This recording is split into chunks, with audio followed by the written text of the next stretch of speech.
and we have reliable communication in case of TCP, whereas UDP is an unreliable communication. Now, we'll try to elaborate this TCP and UDP how they works. So, if you take UDP, it just we sometimes termed it as a fire and forget. So, if you have seen the malwares and attacks, they are also using this UDP protocols because it doesn't require a connection to be established between sender and receiver. So it just push the data toward the receiver, and that's it. And no need to form a connection. Okay. So in some countries, this protocol is blocked at some levels. Like I have heard about China, they have blocked at UDP multiple levels, especially on the ISP end. They come up with different alternates, but UDP they avoid on most of the communication because this attacks are also possible on the UDP. But we have to use it in most of the part of the world. This is still allowed.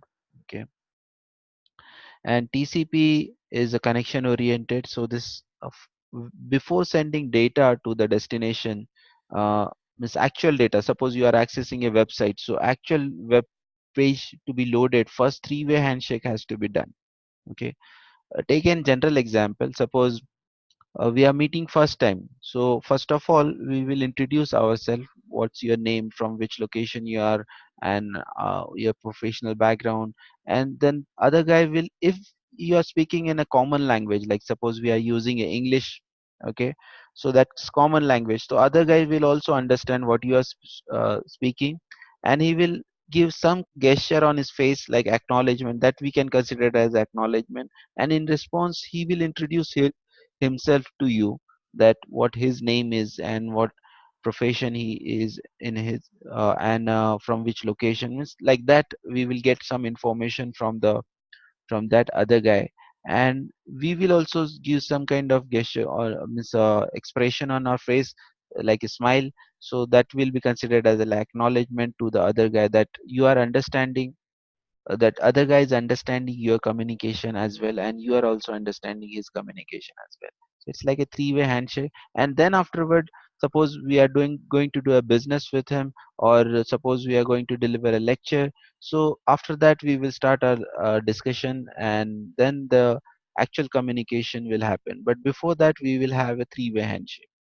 So guys, for this demonstration of three-way handshake, I'll open one website, and when I open this website, I'll try to capture that with the Wireshark. So beforehand, I'll start this software Wireshark.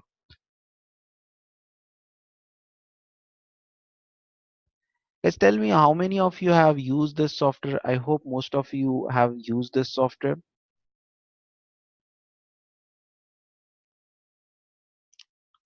If anyone is totally unaware how to use this software, that is also okay. We will because I'm using it, I'm demonstrating it from scratch. You can just answer me in a chat board if you have not used this, or if you have used it.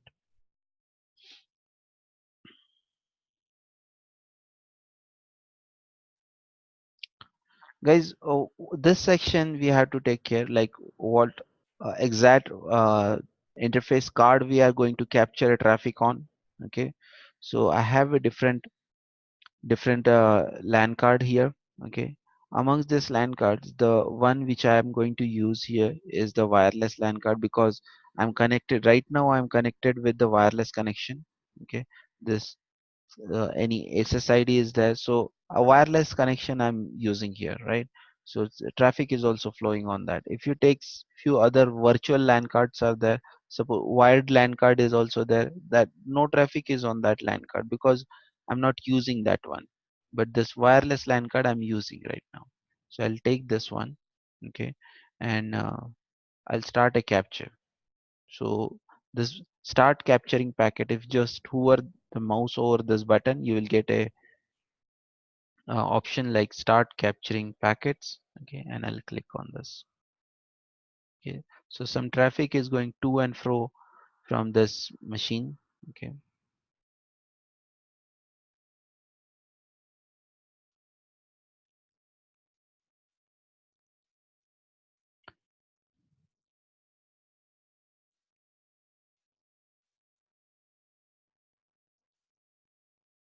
Now I'll open one website.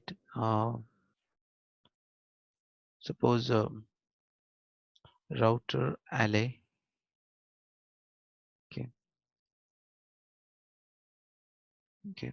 So what is the IP address of this website? I don't know. So how I can get the IP address of this website?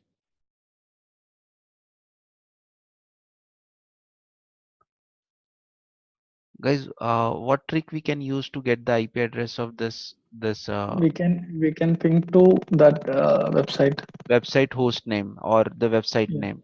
Okay, Yeah. let's try to ping that, and let's try to analyze the IP address, public IP address. With the Wireshark, we will try to analyze that website then.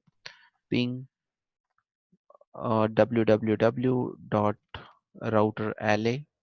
Spelling should be like this: router alley dot com. Okay, so we are getting a reply from that, and if I mark this public IP address 173.205.126.127. Okay, so if I just press enter over this, it will be copied on my clipboard.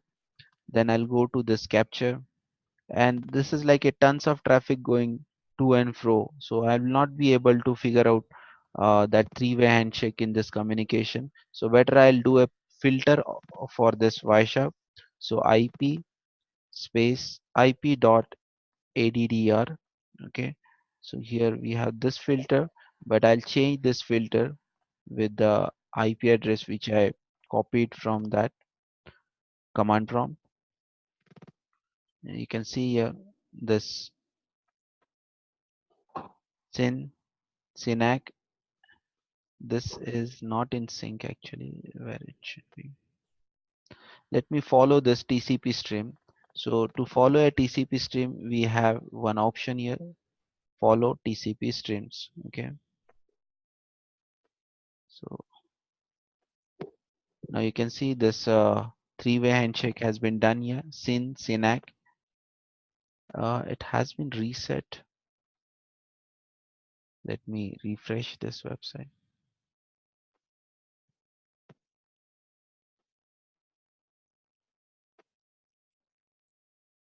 Or let's open some other website. It has been reset. Why it is reset, I don't know.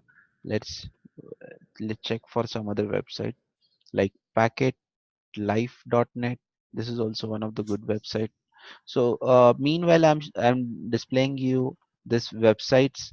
These websites are very useful website for our studies as well. You can refer these guides, uh, CCNA guides. Okay, and documentation. This is very good documentation I have seen so far, and this packet life is also good. But right now my objective is to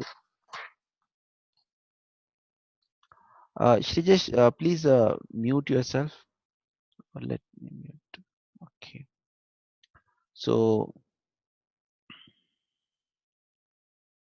again, I'll repeat this for packetlife.net.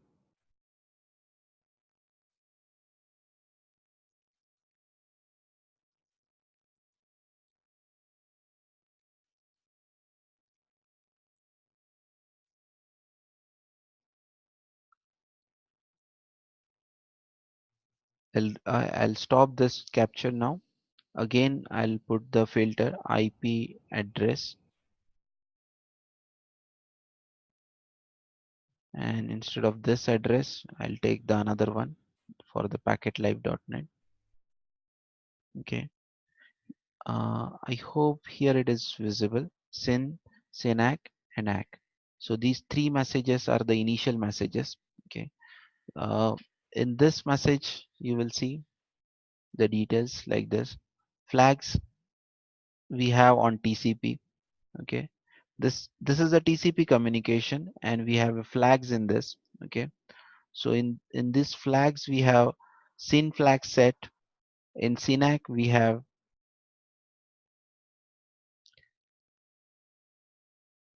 this acknowledgement flag set and syn flag set. Okay, whereas in the response we have acknowledgement flag set. So let's expand this. As you can see here, this SYN is initiated from my machine 192.168.0.176. This is the IP address, private IP address of my laptop, whereas 162.243.168.171 is the IP address of packetlife.net. Okay, then packetlife.net gives me a SYNAC message, okay, in response, and this is destined for my laptop. Then again, in response, I give an acknowledgement message from my laptop to the web server of packetlife.net. Okay, this is how the three-way handshake has been done. Okay, so this, in this three-way handshake also, this window size is also set. Okay, you can see here this acknowledgement.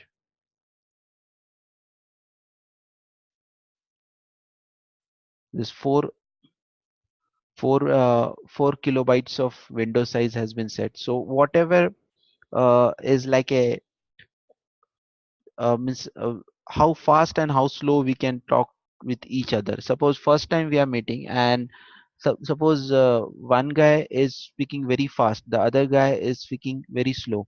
So uh, at the end of the discussion, when we introduce ourselves to the other guy, another guy introduced to yourself, then we will understand, okay, the pace of communication should be at this level, then these many words can be interpretable, or these many words can be understandable to each other. So we should not talk fast that the other guy will not understand to each other. Okay, so this window size is also set on that. I'll elaborate on window size in a short while. We have one separate slide for window size.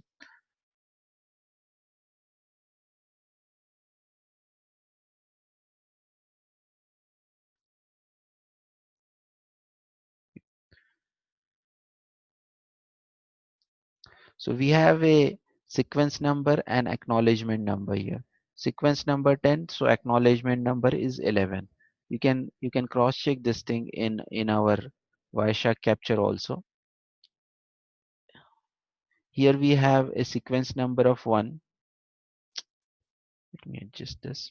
Here we have a sequence.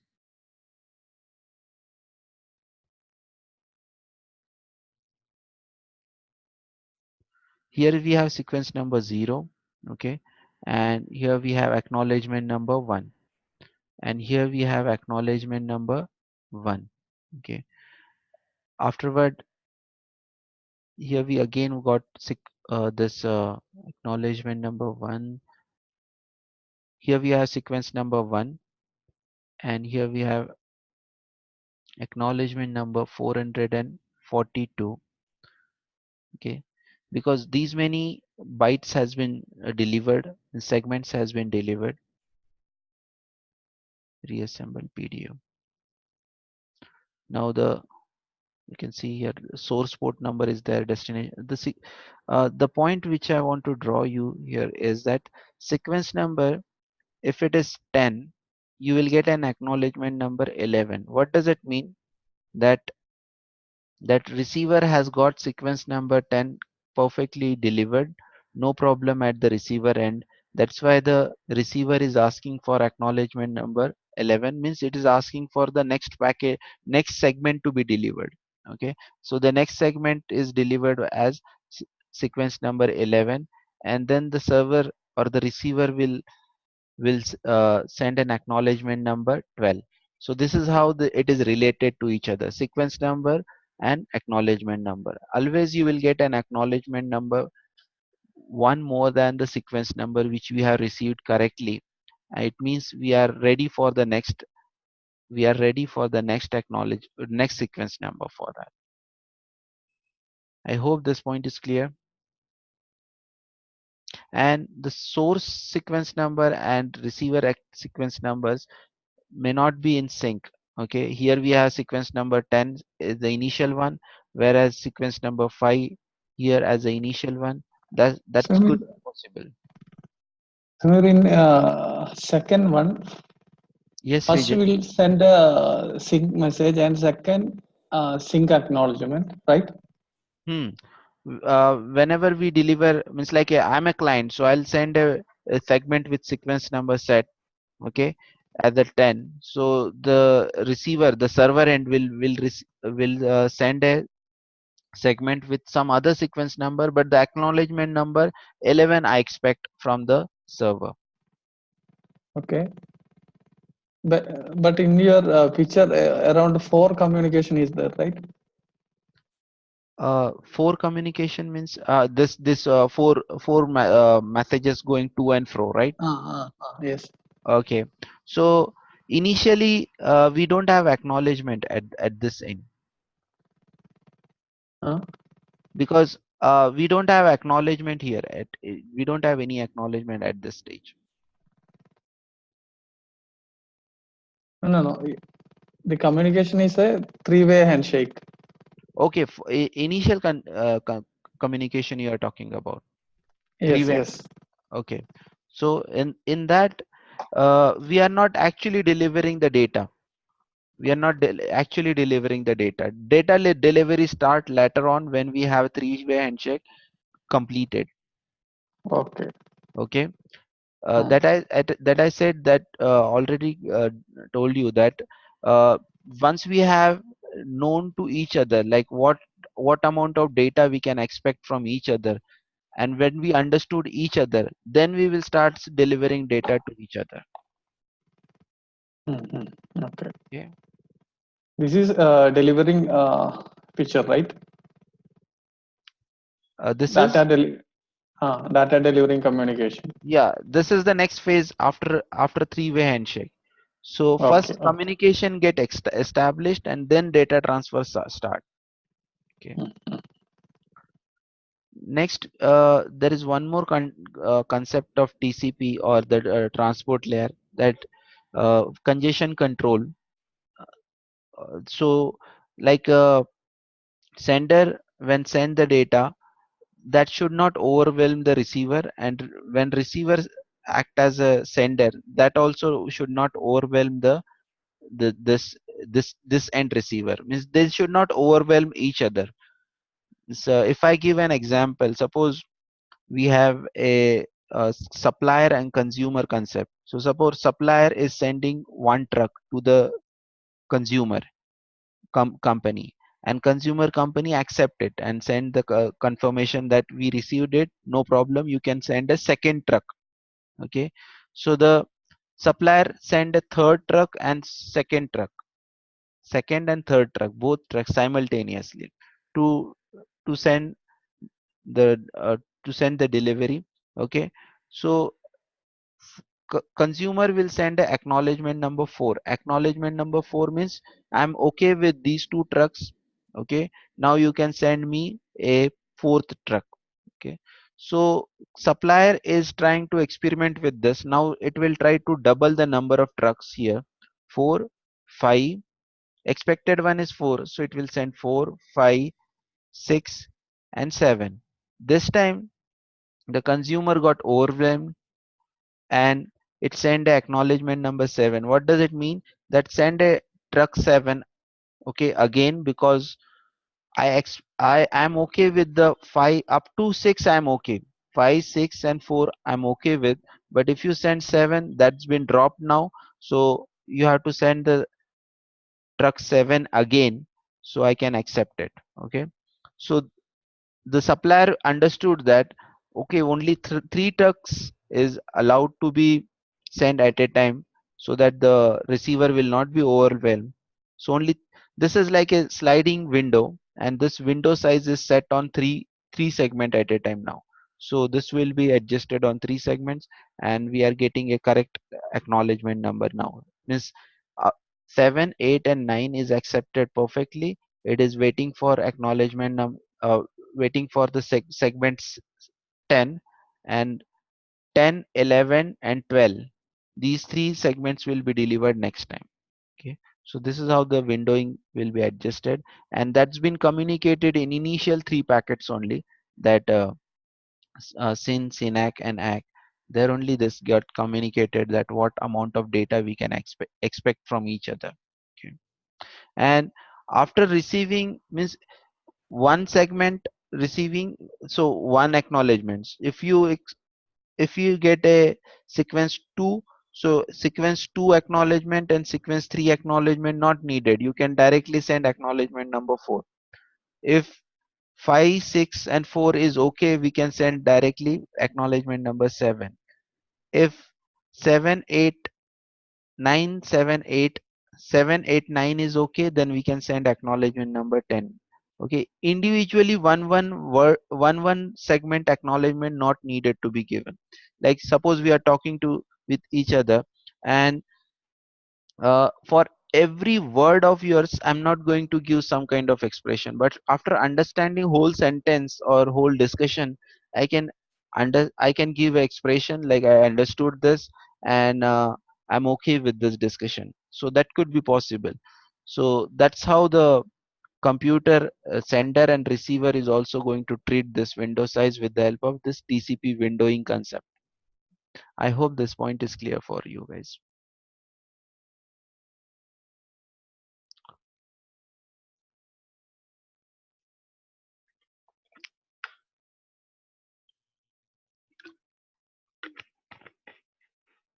Next we have this port number concept. Okay, so in a port number, these are the well-known ports number. Last time also, last session I also discussed that first few ports like 0 to 103, 23 are considered well-known ports. Okay, so these are the well-known ports: 21 FTP, uh, 22 SSH. We will do a practical on FTP and SSH, uh, telnet. These are the listed practical of ours in our upcoming sessions. Okay, then SMTP, we are not going to do a practical, but this is again one of the important protocol, mail transfer protocol, simple mail transfer protocol. Okay, this troubleshooting sometimes we get like, see your mail are not, your mail are piled up in the queue, but it is not going outward to the destination server. Okay, whereas in some scenario we are able to send the mail, this means suppose I send to mail to suppose uh, uh, Hussein, and Hussein received that mail, but he replied back and I'm not able to receive that mail. Okay, so that time we have to check for IMAP and POP protocol. Okay, so normally these firewalls and routers, they have ACL. Sometimes router has ACL implemented, access control list implemented, and sometimes firewall has security policy implemented. Because of that, uh, our ports are closed, and if ports are closed, the mail can be blocked while outgoing, or sometime while going to the server, means upward direction or downward directions. Okay, so we have to take care of this port should be open. Okay, DNS servers, TCP 53 and UDP 53. So a DNS client, we don't care much from the security point of view, but that is also one of the attack point of view nowadays. But more important is the DNS server. Okay, so we implement DNS security with the help of TCP protocol 53. Okay, so when one DNS server transfer its database file of DNS to another, it's called a zone file, from one DNS servers to another server. Okay, so that time it's called a zone transfer, and this zone transfer should be secured one. If anyone hacked to that zone file and change the content of the zone file, that could lead to a security breach in the company. So we have to take care this with the help of TCP port number 53 instead of using UDP port number 53. Okay, we have port number 80 for web service and port number 443 for the HTTPS service, means secure HTTPS or encrypted web services. Okay.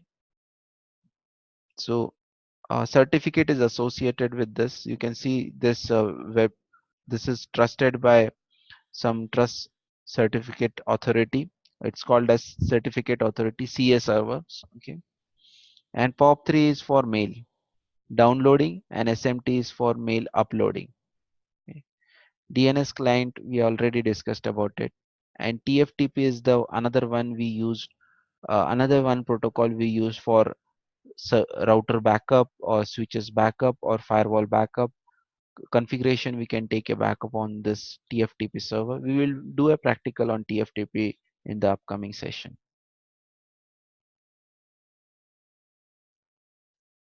Okay.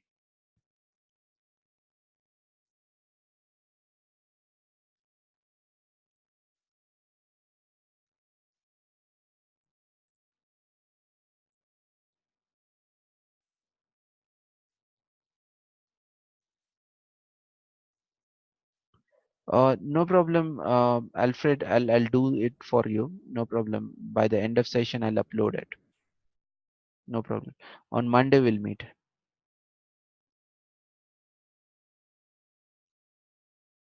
Where my file is.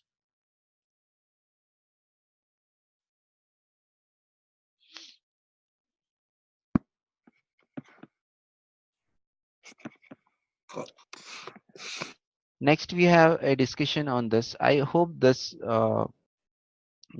port number. No need to remember this all. Where this you can while doing practical you can remember it. And if you really want to see all the ports, there is one website section on Packet Life. This cheat sheet. Here all important port numbers are listed. Okay, just go through it. Download these cheat sheets. Are very good knowledge resource. Somewhere here we have port numbers also. I don't remember exactly where they have kept it. Important port numbers they have listed. If it is not here, I'll upload it. Yeah, this is here. Common port number. Okay. No need to remember again. I'm telling you. You will do a practicals, and while doing practicals, only you can remember it. And while doing work in the company, also you can remember it. Okay.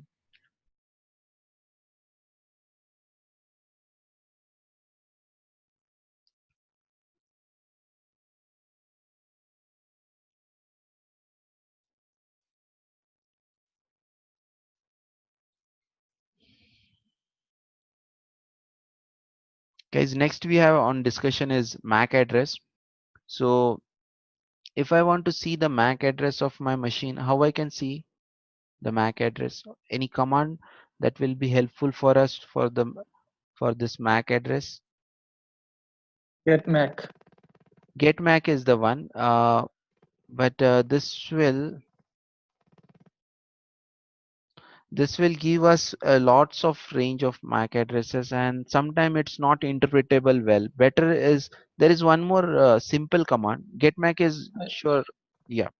So IP IP. config can use. So let me show you this. So plain IP config I hope is not going to work. See, yes, it will give us the IP address, but detail will not be visible. So IP config slash all is going to work for us. But again, in my laptop, I have configured different virtualized machines. So because of that, it's showing lots of addresses.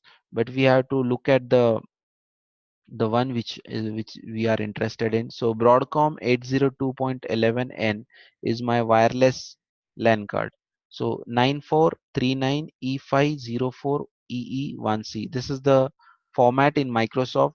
So this format may change in vendor to vendor. So if you take Cisco, the format is little bit different. We'll see soon that format also. So uh, if you take these MAC addresses, it has two sections.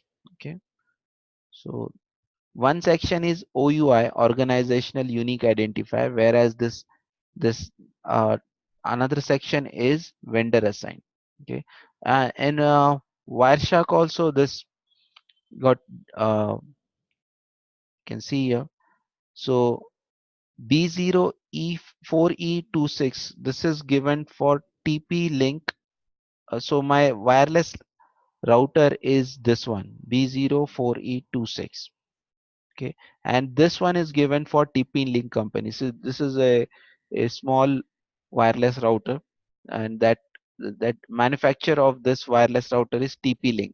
Okay, that's why B04E26. This is common.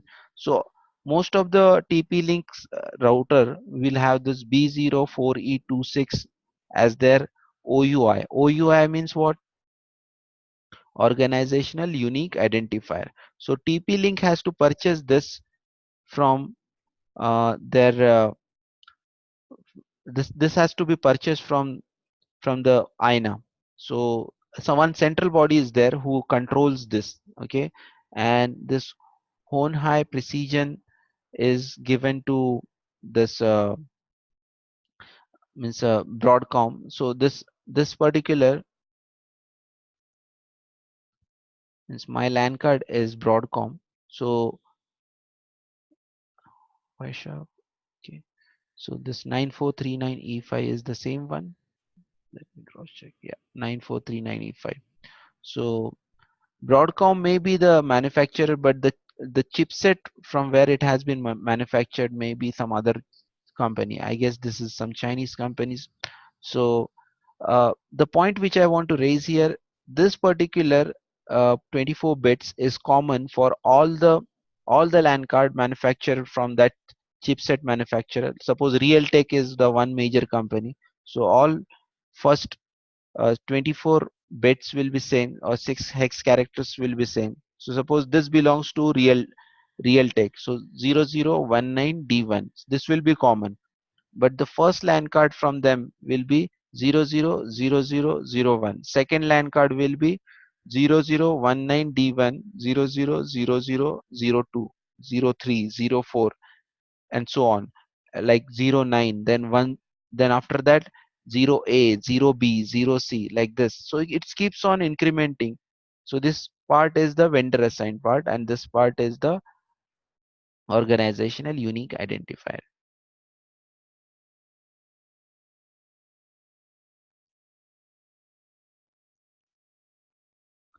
Next we have this different method of communication: unicast method, multicast method, and broadcast method. So guys, this particular MAC address is a unicast MAC address, 0019D122DC F3. But there are certain MAC addresses which are acting as a broadcast MAC address and multicast MAC address. So broadcast MAC address we have discussed in the last session. Can anyone recall what is the broadcast MAC address we used in our Ethernet communication? Yeah, in switch communication, Mm-hmm. suppose from A to B, one packet is sending, so A will broadcast to all. Now that method, I guess all of you are aware. I'm asking like a broadcast means this all computers are getting this message delivered, but what MAC address it used? Last time, 255. correct, all F. So 255 is there on layer 3, and on layer 2 we have all F. Okay, as Somchart has said that all F means 24, not 24, 48 characters hex values we have, right? So this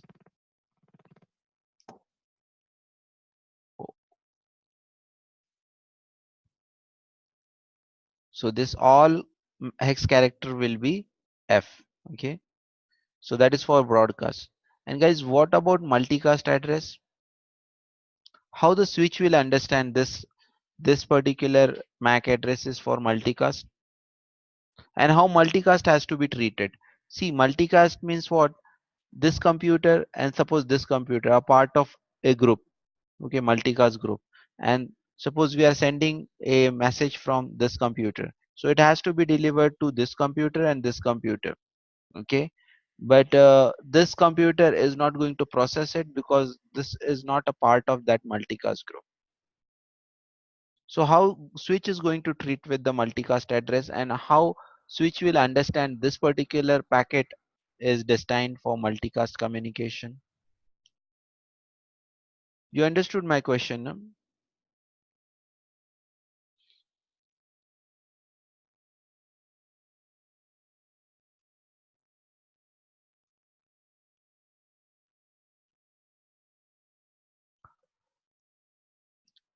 Rashmi, Shrijesh, Hussein. My question is, I'll again repeat this question. See, broadcast and unicast is pretty straightforward. If one computer wants to communicate with another computer, it has to be going through the unicast communication. Source MAC address is known and destination MAC address is known. Switch will simply transfer it. But broadcast is also straightforward. When destination MAC address is all F, switch will simply copy it to all of the ports or flood it to all of the ports.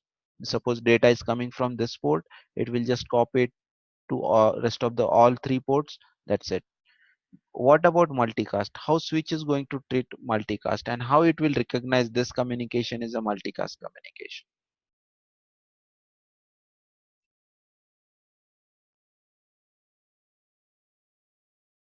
Guys, you understood my question or not?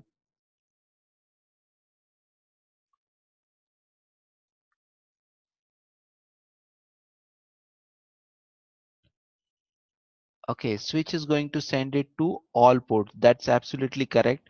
But still, half of the portion of the question is that how switch is going to recognize this particular frame or this particular communication is multicast. Because we have a clear understanding of broadcast that all F hex values are there, then no problem. We have a broadcast. What about multicast? How switch is going to recognize that this particular communication is multicast?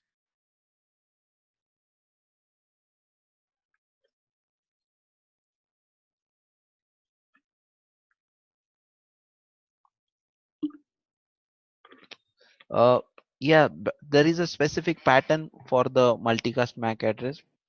But what is that pattern? Means exactly how switch is going to understand that pattern. Uh,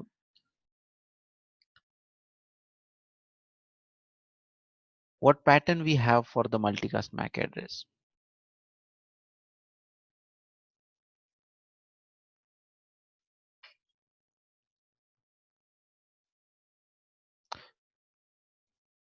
So guys, we will keep this discussion pending. I'll not going to tell you what MAC address pattern is there.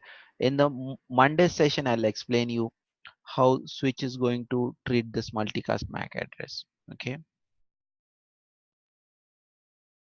And in Monday's session, I'll explain you the CSMS CD concept also because on Monday we will learn about the basic switching also. Okay, so that time I'll explain you how the CSMS CD is working. There are CSMS CD, CSMS CA, the discussion of hub and switch. Okay, that we will discuss in the Monday session.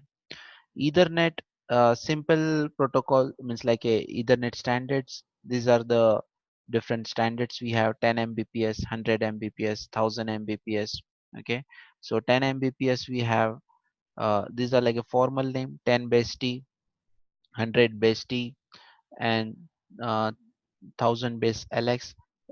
Most of this time, this Ethernet is on copper. In some cases, we use this fiber also for long distance communication, or especially in a reliable communication. If you want a more it's like in data center especially, they use fiber communication. If it is like a small floor cabling, then copper we can use simply there.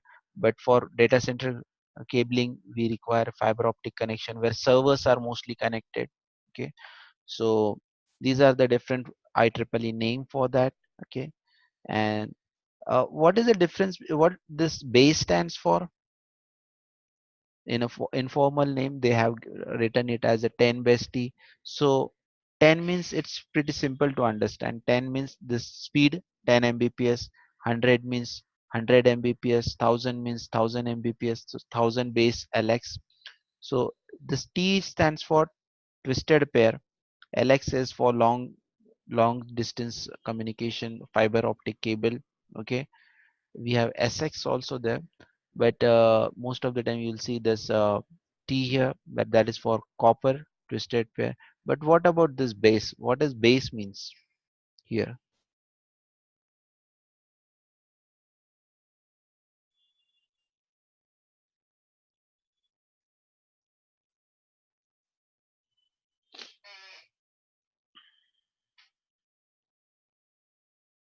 Yes, Ritesh, what this base means? Yes, Rasmi? A multiple of 10. Uh, no, that is one concept in a calculation actually, but here base stands for baseband. Okay, we have two types of communication. One is baseband communication, and the other is broadband communication. So broadband communication we use for WAN connectivity, especially for home office connectivity. But baseband we use for LAN connectivity, where we have a single frequency communication, and in broadband we have a multiple frequency communication. That's normally using your telephone networks as well. Okay, so baseband stands for base stands for baseband signal, and that's for one frequency communication. Okay. Next we have this cabling structure. So we have PC backend. This is older one actually, the coaxial cable. Nowadays it's nowhere used in our industry, but this RJ45 connector is still used, and it has a LED lights, so amber LED or green LED. If everything is working fine, then green LED works, or lights up. Okay, if or blinks. If any problem is there in the communication, it goes to amber. Problem may be like this, like suboptimal performance, like we have a 100 Mbps LAN card, or but at the other end of the cable we are connecting it to the hub or some older device, and that's providing us only 10 Mbps. Okay, so that time also we can see this light is not turning into green, maybe on amber or orange color. Okay, and this cables are structured like this. It's called as structured cabling. So we have to bind it up into velcros. Actually this cable management done by the electricians most of the time. Okay, but sometimes we have to also deal with this as a network engineer. Also we have to deal with this, but rarely. Most of the time you have to deal with the configuration part. But if any issue is there and on floor, we have to resolve that issue, and on physical layer also we have to understand it. So this is how the cables are structured. Suppose this one bundle of the cable is coming from one particular department, and within that department we have small cubicles, or suppose we have rooms in that department, and from one room we have multiple cables like 4 or 5 cables. So that could be patched with labels also. Okay, that room 1 IT department, room 1 PC 1, like that. So if any issue is there with one particular computer, we don't have to disturb other cables on a physical layer. Okay, so if it is structured well, we will have a less probability of disturbing the other connections. Okay, we have ethernet cables, uh, and fiber optic cables for the connectivity. We have two types of cable: copper cable and fiber optic cable. So most of the time you will see UTP cable implemented, cat 5 or cat 6. Cat 6 is nowadays mostly used. This slide is a little older. So cat 6 cable we use, and the max distance supported for that is 100 meter. What does it mean? Suppose we have a building, uh, and on that building we have one switch, and that has to be connected to another building. So if those buildings are 200-meter apart, you cannot use this UTP cable there or copper cable there. Better we have to use a fiber optic cable, either multi-mode fiber or single mode fiber. Multi-mode fiber normally we can use there. Okay, and single mode fiber is for longer distance. Okay, and campus network we can connect with multi-mode fiber, but the precision of single mode fiber or the performance of single mode fiber is much more better than the multi-mode fiber. And along with that, it is costlier. Single mode fiber is costlier as compared to multi-mode fiber. Here only one signal can be carried over the fiber cable, and in multimode fiber multiple signals can be carried. Okay. Connector types in a copper cable, normally we have RJ45. In fiber optic we have different connectors like SFP is we normally use a single form factor pluggable. uh, exactly I don't remember on top of it this name. SFP we normally called, and sometimes we called as GBIC card also, GBIC card. Okay, these are very costlier one. These cards and this RJ45 here like a connector here. Here we have this GBIC connectors. These GBIC connectors are sometimes very costlier that we have to push into our switch end.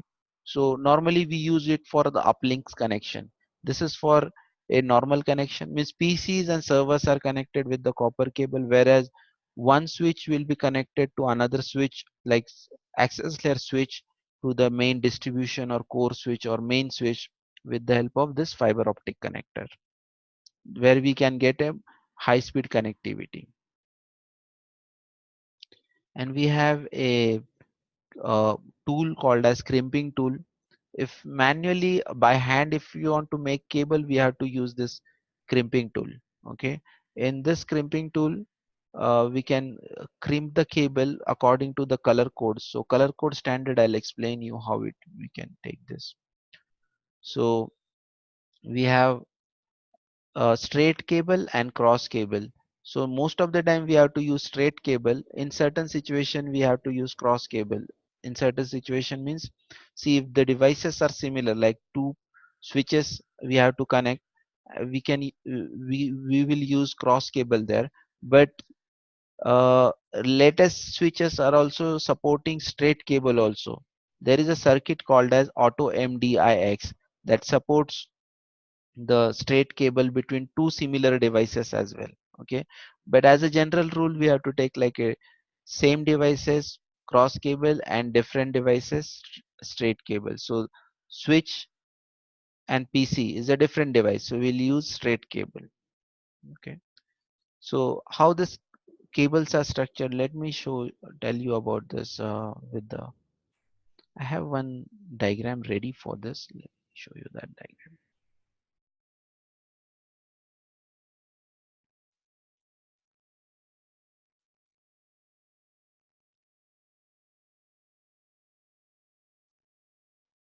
Keep in.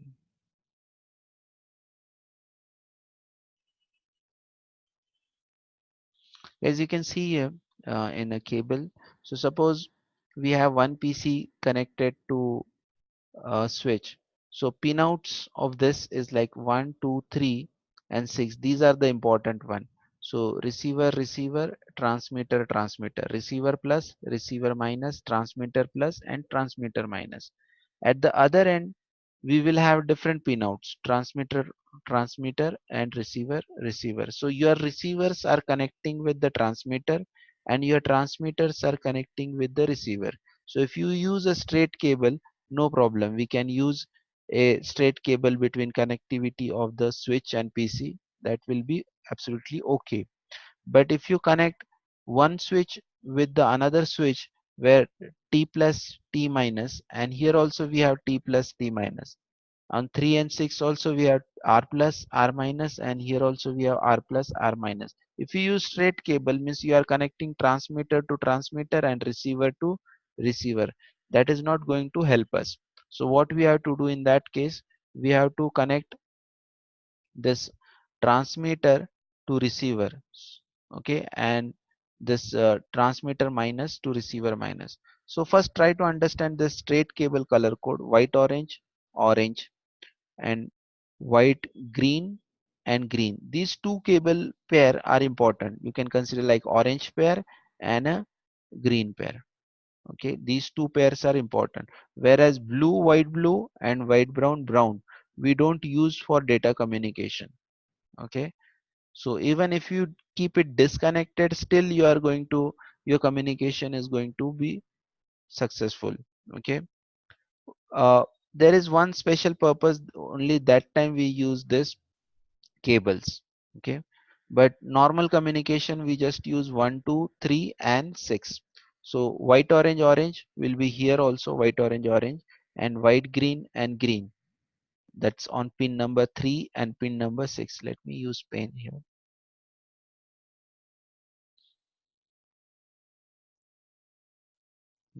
So this white orange orange will be same here also, white orange orange. Okay, white green is also on this white green, and green on on pin number 6. Okay, whereas this blue white blue and white brown brown we are not using as such. Okay, so this is about straight cable, whereas for cross cable we have to do a different connections, like white orange orange at the one end, it's okay, but we will connect that white orange on port number 3, so that's why we have means pin number 3. Okay, and white green and green, I'm doing a cross connection here on white green and green here. Okay, and rest of the cables or strands will be similar, blue white blue and white brown brown, this will be same. Okay, uh, this if you try to understand this here pattern, we have alternate first strip pair and then plain pair, means this within a pair we have white orange means stripped one, and this orange means plain one, then again stripped one white green, and then again plain. Okay, then again white brown uh, white blue and then green, there is a pattern following this. Okay, and amongst this also white orange and green, means orange and green pair is important one, blue and brown is not the important one. I hope this makes sense how these cables are structured together. And there is one question for you guys. uh, if we don't use this 4 and 5, is for what purpose we are using in a means like a still we keep it connected, so is there any usage of 4 and 5? For what special purpose we can use this 4 and 5 and 7 and 8, where we can utilize this unused cable?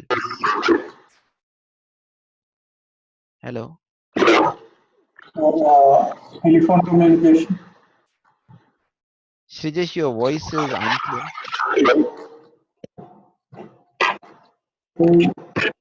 Can you answer in a chat board?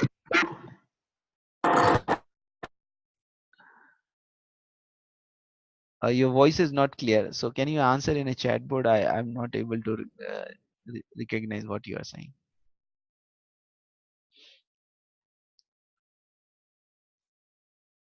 Telephone communication, right? uh, uh, Telephone communication directly we don't use. See, I had already written here this keyword PoE. Anyone knows what this PoE stands for? I hope Somchat may be aware of this. Power or internet? Yeah, power over Ethernet. So guys, for IP phones means telecommunication, if you say in from that sense, it's okay, we can use that. What else? What device, the devices which are not able to get the power directly, we can power them on with the help of this Ethernet switches. So suppose you have a IP cameras and it's in the such a position that there we cannot provide a power cable directly, so better we will connect it with the Ethernet switch, and from Ethernet switch itself we will power it to the means we will provide a power to the IP camera or wireless access point. If it is in the difficult position, we can provide a power over this Ethernet cable. Okay.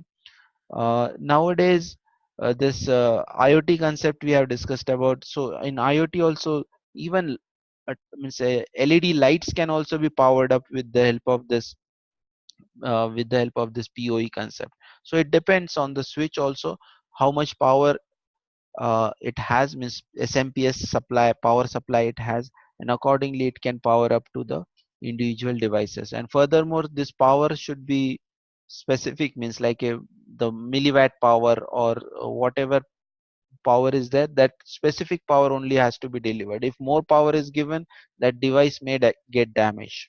Okay. I hope this discussion is clear for all of you guys. If you have doubts, you can ask.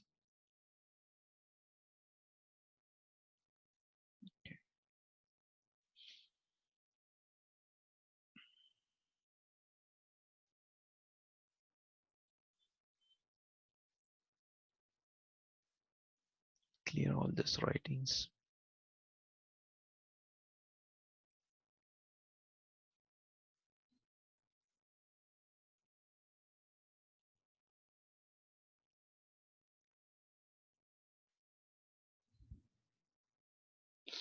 One more point is there. It's called as wall jack. So we have one more tool called as punching tool, and it's connected with the means like a normally wall means like a cable running through the wall is going through this wall jack and patch panel. It is terminated on patch panel, and from patch panel 1 meter cable or 2 meter cable is a small patch we will take, and we will connect our switches. So if suppose switch position change from closer distance to the longer distance, we will change the patch cord from 1 meter to 2 meter or 3 meter, but we don't have to pull the cable which is running from the wall. So that's how we will protect our cable which is running from the wall. Instead of pulling it from the wall, we will just change the patch panel, a patch cord. And the same thing at the desktop or PC or the server end, we don't have to pull the cable which is running from the wall. So if it is fixed from the wall point to the patch panel, it's secured one. If you change the position of the device of the computer or the server, we just have to change the patch cord then. Okay, we don't have to change pull the cable, and that's how this cable is managed. Okay, so most of the thing we network fundamental point we have covered. Next point is subnetting, but subnetting I'm not going to start today. So better I'll start with basic switching concept, and we'll start with basic switching concept, and then we'll start CSMS CD discussion will take, and this uh, this subnetting part will take in the upcoming sessions. So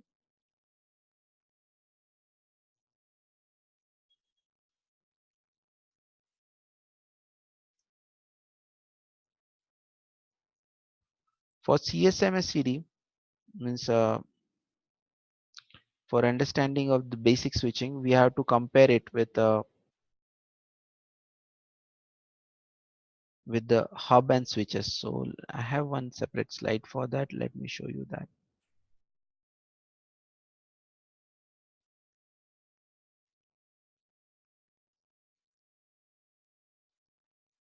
Basic switching.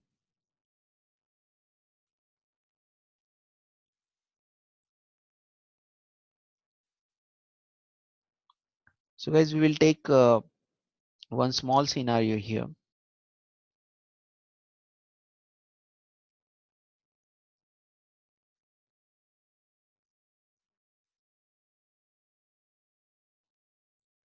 I'll take one switch and I'll take one hub. Okay, and I'll take few PCs to be connected here.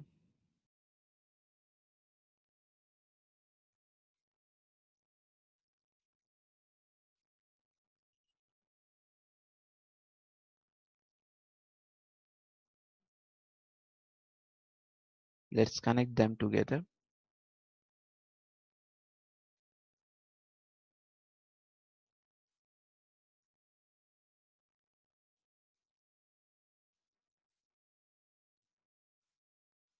While connecting them, if you observe, see here on few ports I have, but if you take switch, I have more port density.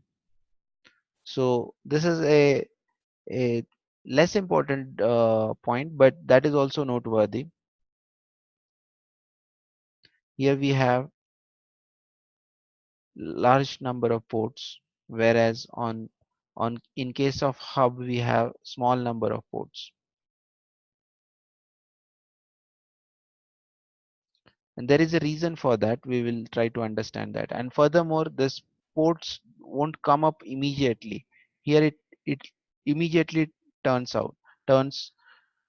into green, whereas it takes time to turn from orange to green. Okay. Now we will give a IP address. We'll take a simple network here like this 192.168.1.0. Okay. This is class C network.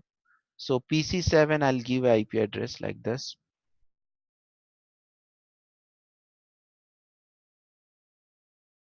17. For PC7, I'm giving 17. And for PC0, now I'm on PC0. On PC0, I'll give IP address 192.168.1.10. On PC1, I'll give IP address 192.168.1.11. And on PC2, I'll give IP address. This is PC2. Let me show you this. Okay. This is PC2 192.168.1.12. Okay. Now let me show you. This communication is working here. Ping. I'm on PC2 and I'm on to ping to PC7. 7 means 17 in our means I give an IP address accordingly. So the communication is there. Okay. Let's assign the IP address on switch PC connected. So I'm on PC6 now. 16 I'm giving here for PC6. For PC5 I'll give 192.168.1.15. For PC4 I'll give 192.168.1.14, and PC3 I'll give 192.168.1.13. Okay, let me check the connectivity. So from PC3, let me try to ping to PC4. 4 means 14. It's working there. Now try to understand the pattern, how it. So I'm putting it in a simulation mode, and I'm just interested in ICMP packet now. Okay, and I'll go to PC7. I'm on this PC and I'll try to ping to PC1.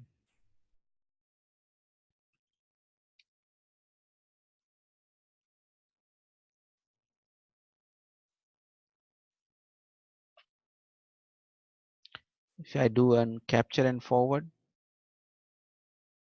so this hub is sending it to all of the computer, and then reply is again coming back to all of the computer. Okay, and every time whenever it sends the data, it gets broadcasted or flooded to all of the ports.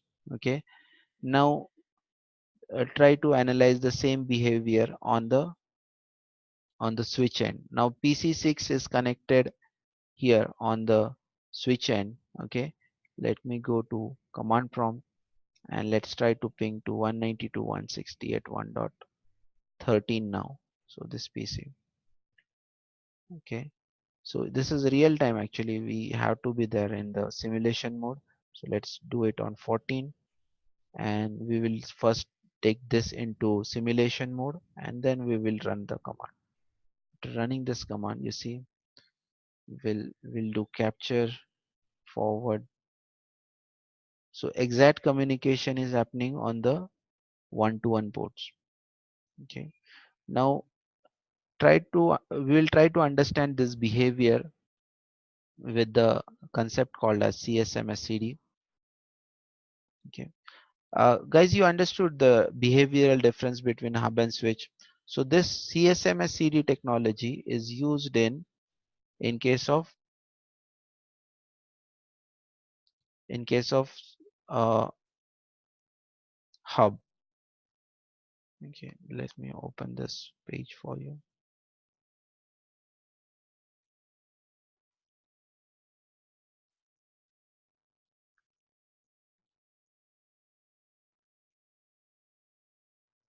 So carrier sense multiple access collision detection. So let me give one example here. Suppose we have a four-way,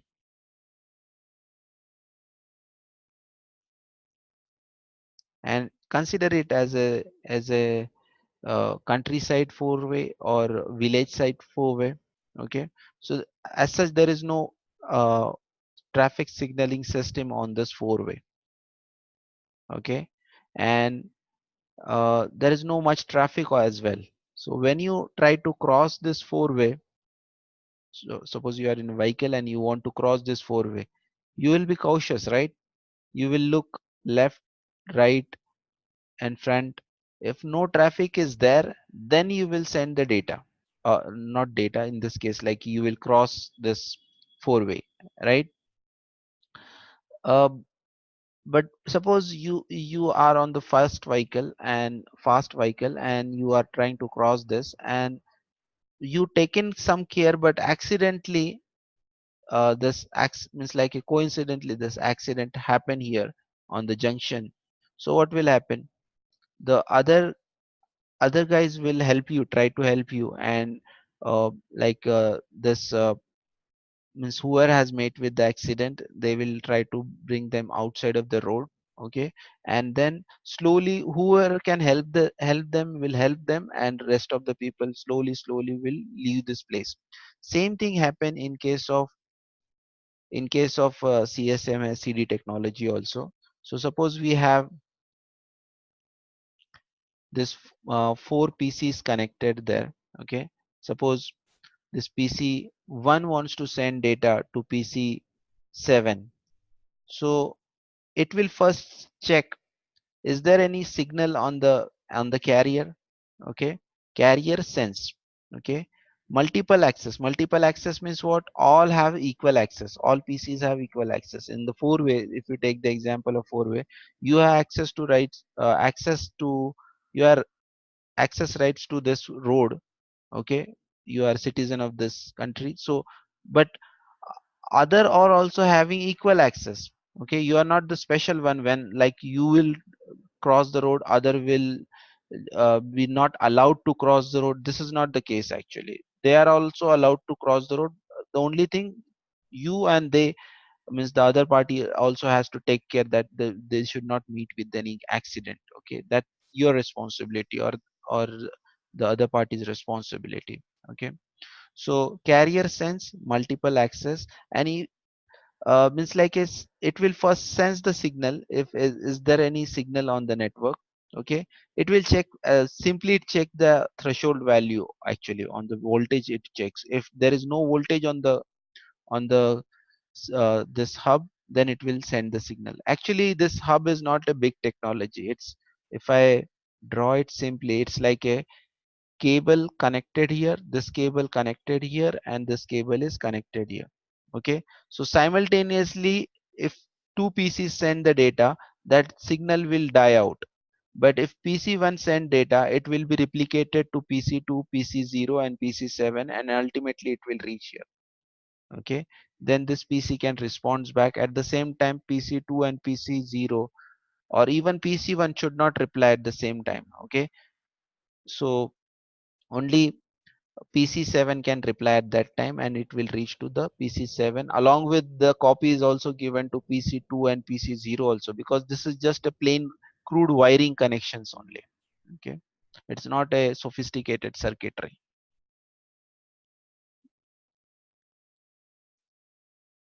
Because of that, what happened? Because of this, it's a one big accident zone. But I'm again on the terminal, that analogy. So if all vehicles can pass at the same time, it's like a, it's an accident zone, one big accident zone. You might have seen the it's like a signboards like accident zone, be careful. Okay, So be cautious. So it's like a big one accident zone. So suppose here afterward some IT park has been built up. So now the traffic to this village has been raised to a very large scale. So this traffic is now very means like this highway is crowded now, and this road is also very crowded. So we should not have without signaling system. Suppose afterward government realized lots of accidents are happening, so they built up one flyover. Now the highway traffic can go smoothly over this, and the subway traffic can go smoothly toward this IT park. Okay, so now we have two collision domain. One collision domain is on the flyover, and the other collision domain is on the subway. Okay, furthermore they built up one divider line also, so the two traffic is different and the flow traffic is different. So same case happened with the switch also. If you take this example here, so here we have one big collision domain. Here we have four collision domain. This is one collision domain, this is another one, this is another one, and this is another one.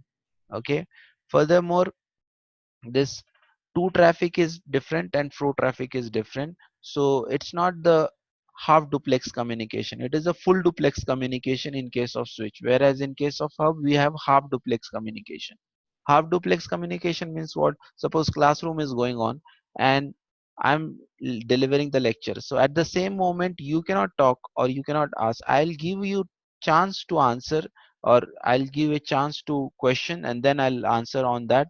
So it's like a half duplex communication. But suppose we are on the telephone line, so on the telephone line we can speak and we can listen at the same moment, that's possible. Okay, so same happen in case of switch also. So suppose this example also goes perfectly with that. So we have suppose we have a flyover and we have a divider line in between, so two traffic, four flow traffic, it's different one. Okay, and collision domains is also isolated. So in case of switch, the number of ports equal to number of collision domain. So guys, that's why we have one big collision domain, that's why we have to keep the port density low also. Okay, in case of hub, this technology nowadays we are not using, but how this technology evolved from hub to switch, that we have to understand. That's why I introduced this topic here. Okay, and that's there in your syllabus also. So this is one technology, CSMS CD, and the other one is CSMS. I'll talk about that afterward.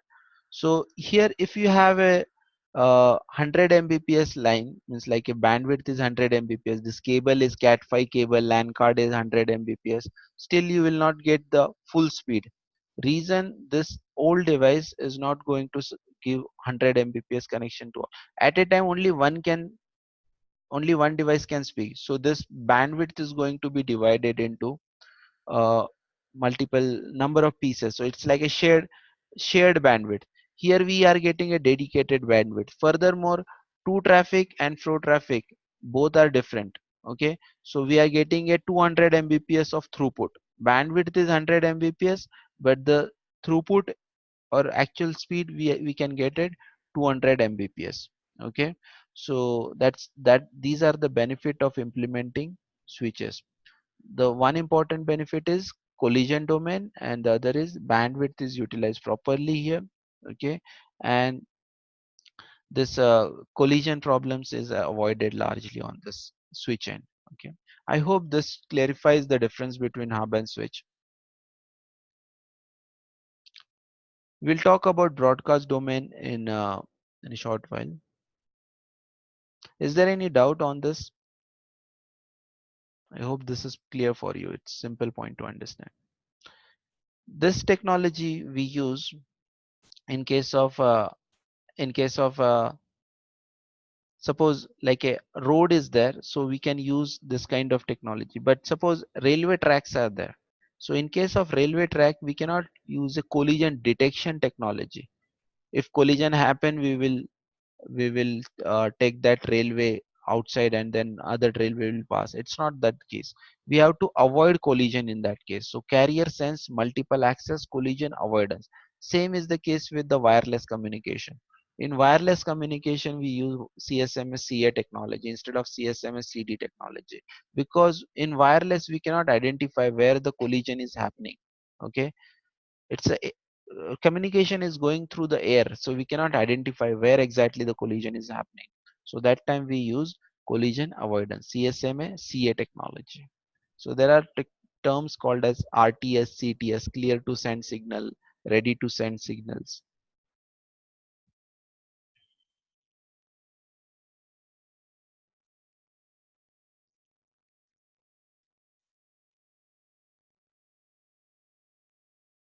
So on basic switching, we will do the rest of the discussion of basic switching in next session. And next session we'll start with the subnetting as well.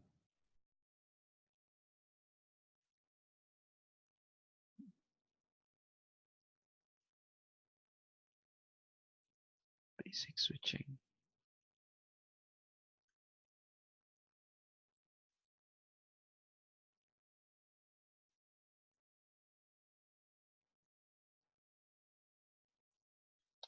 We'll talk about MAC address table and all this in this next session, and subnetting as well.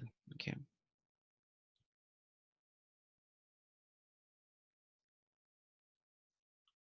So guys, I'm closing this today's session here. Rest of the points we will cover up in the next session.